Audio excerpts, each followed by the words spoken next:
Good morning students. Myself Sarita Chaudhary, TGT Science teacher from St. Joseph Public School, Tom. So in continuation of chapter number 6 of science, combustion and flame, in today's video we are going to talk in detail about fuel.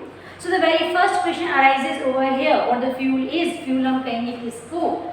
Any substance that give us heat or energy on burning which we use for domestic and industrial purposes. समझते हैं हमने किसकी बात की है कि हम किसी भी सब्सटेंस को अगर बर्न करें और बर्न करने पे उससे अगर हीट और एनर्जी प्रोड्यूस हो रही है, जिस हीट और एनर्जी को हम डोमेस्टिक पर्पसेस के लिए या इंडस्ट्रियल पर्पसेस के लिए अगर यूज करते हैं, then that burning substance is known as a fuel. So in our day-to-day life, the major source of the energy which we are using, that is the fuel. जो natural source of energy, that is the sun. उसके अलावा जो भी हम energy के दूसरे sources use करते हैं वो मेजरली हमारे लिए क्या हैं? These are the fuels. So not a single fuel can be ideal at all. किसी भी फ्यूल को हम आइडियल नहीं कह सकते, which has all the properties of the good fuel, but still we can talk about the certain features of a good fuel. हम एक अच्छा फ्यूल किसको कंसिडर करते हैं? गुड फ्यूल में क्या क्या क्वालिटीज प्रेजेंट रहनी चाहिए? Let's talk about those properties of a good fuel. These are the fuel which we are using. It should be cheap, बहुत ज़्यादा costly, बहुत एक्सपेंसिव वो नहीं होना चाहिए. It should be affordable by each and every person. The second feature is it should be easily available. ऐसा ना हो कि उसको हम afford ही नहीं कर सके, उसको हम मार्केट से परचेज ही नहीं कर सके. It is not available, right? तो वो easily available होना चाहिए, तब उसको हम consider करेंगे as a good fuel. The next property is easy to handle. उसको हैंडल करना हमारे लिए ईजी हो. सेफ टू ट्रांसपोर्ट, उसको एक प्लेस से दूसरी प्लेस तक ले जाना, ट्रांसपोर्टेशन हमारे लिए ईजी होना चाहिए, कन्वीनियंट होना चाहिए.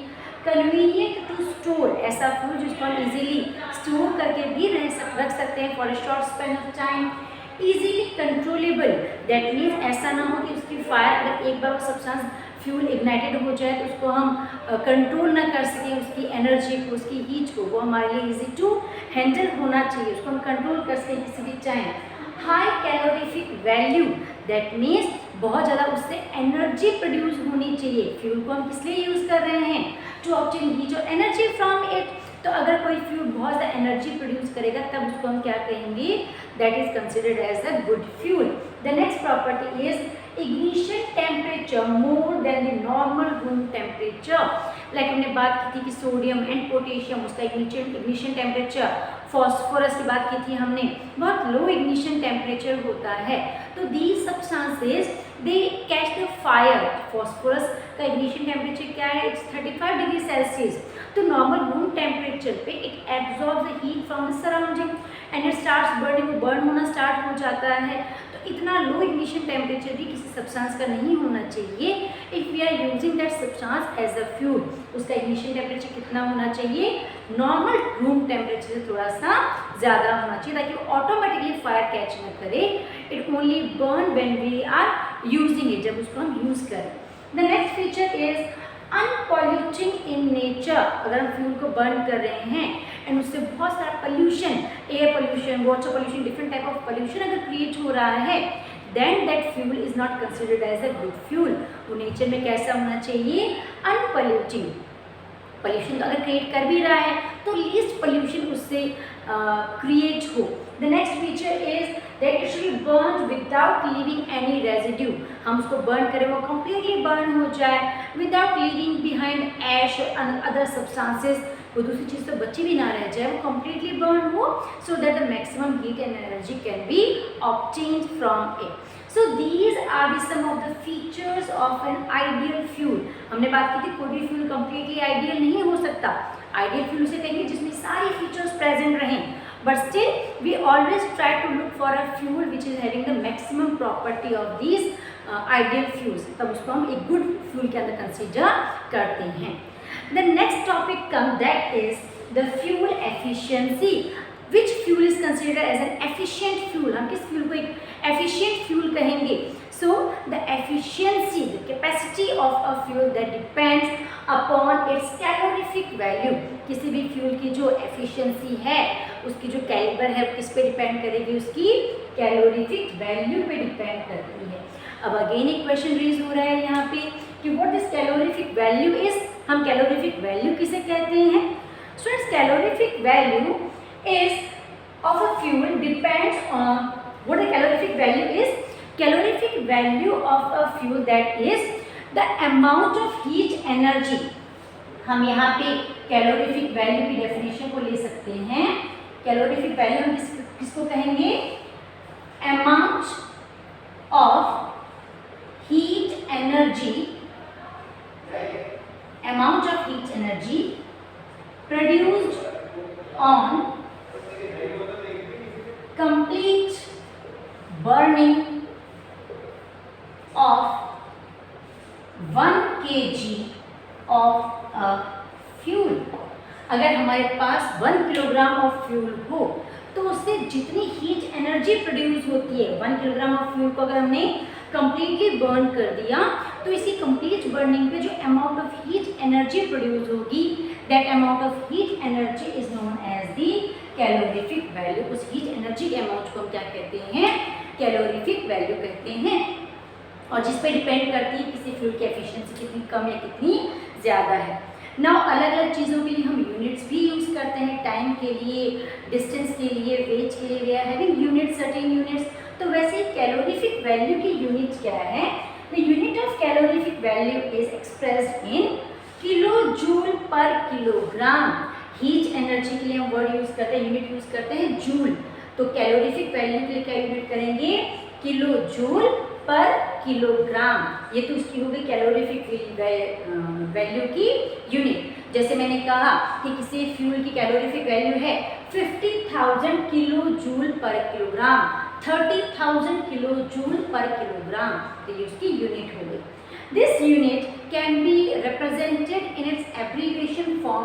कैसे शो करते हैं इसको? इट इज डिनोटेड, किलो के लिए हम वर्ड यूज सिंबल यूज करते हैं स्मॉल के, जूल के लिए हम सिंबल यूज करते हैं कैपिटल जे। तो किलो जूल के लिए सिंबल क्या आ गया? K J.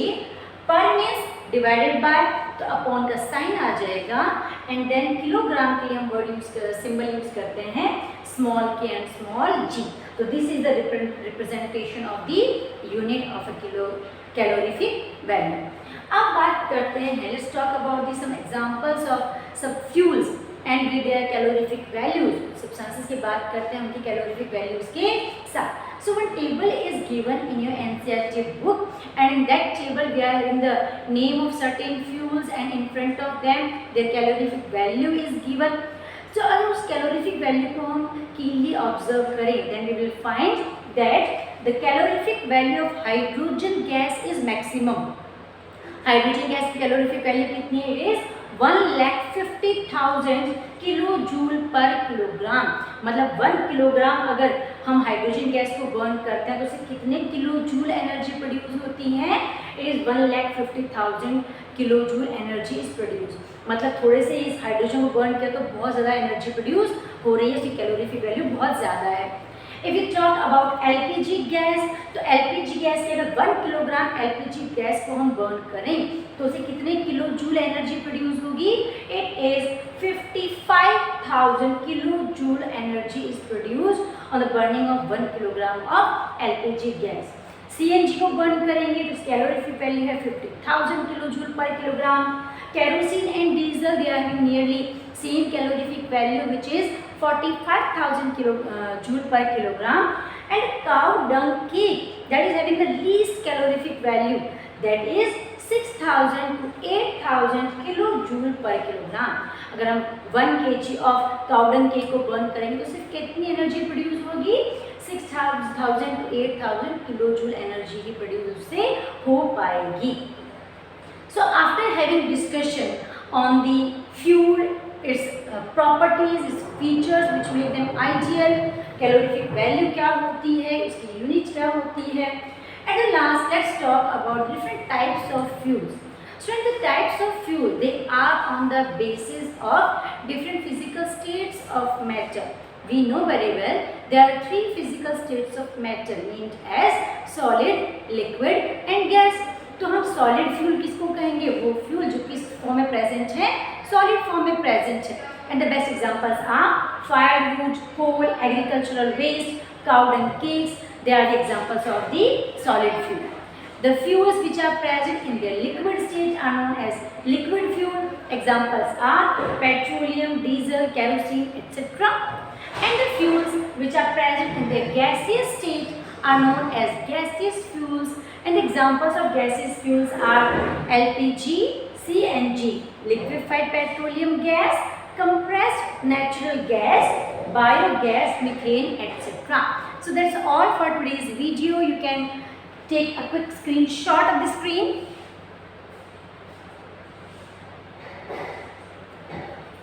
So we'll continue our chapter in next video. Till then, thanks for watching.